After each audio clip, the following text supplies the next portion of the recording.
సురభి వారి గాలి మోటార్ నేడు విమానాల్లో ప్రయాణించడం పెద్ద విషయమేమీ కాదు. సామాన్యులు కూడా విమాన ప్రయాణాలు చేస్తున్నారు. కానీ ఓ 100 ఏళ్ల వెనక వెళితే అప్పుడప్పుడే గాల్లోకి ఎగురుతున్న విమానం సాధారణ ప్రజలకు ఒక వింత.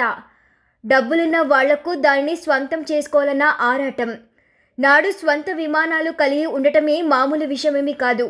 కానీ తెలంగాణలోని ఓ సంస్థానాధీశులు ఆ ఘనతను సాధించారు. జటప్రోలు అంటే కొల్లాపూర్ సంస్థానాన్ని పాలించిన సురభి వంశస్థులు దాదాపు 93 ఏళ్ల క్రితమే స్వంత విమానాల్లో తిరిగారు. పైలట్లుగా శిక్షణ పొంది లైసెన్సులు కూడా సంపాదించారు. క్రీస్తుశక 6వ శతాబ్దం నుండి కొల్లాపూర్ ప్రాంతాన్ని సురభి వంశస్థులు పాలించినట్టు చరిత్ర చెబుతూ ఉంది. 1507 సంవత్సరం నుండి వారి పాలనకు సంబంధించిన ఆధారాలున్నాయి. 1840లో తమ సంస్థానాన్ని జటప్రోలు నుండి కొల్లాపూర్కు మార్చారు.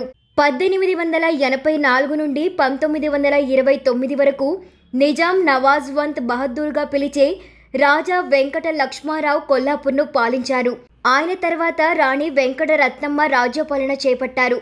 వెంకట లక్ష్మారావు కుమార్తె సరస్వతి దేవిని బొబ్బిలి రాజ్యంలోని తిరుపాచార్ జమీందారు ఇనుగంటి వెంకట కృష్ణరావు వివాహం చేసుకున్నారు. ఆయన విమానాలు నడపాలనే కోరికతో పైలట్గా శిక్షణ కూడా పొందారు. 1931 నవంబర్ 11న ఆయన ఢిల్లీలో పైలట్గా లైసెన్స్ తీసుకున్నారు. తమ అల్లుడు ఐవీఆర్ కోసం సురభి రాజులు 2 ప్రయాణించగల విమానాన్ని కొనుగోలు చేశారు. అప్పట్లో మద్రాస్ ప్రావిన్స్లో మాత్రమే ఒక రాజు కుటుంబానికి స్వంత విమానం ఉండేది.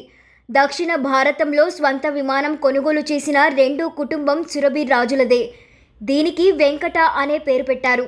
విమానాన్ని నడిపేందుకు కొల్లాపూర్లోని జఫర్ మైదానాన్ని ఎయిర్పోర్ట్గా వినియోగించారు. హకీంపేటలో నిర్వహించిన విమానాల పోటీల్లో జేఆర్డీ టాటాతో పాటు ఐవీఆర్ కూడా పాల్గొన్నారు. మద్రాస్ నుండి బెంగళూరు వరకు 1800 అడుగుల ఎత్తులో విమానాన్ని నడిపి ఐవీఆర్ రికార్డు సృష్టించారు.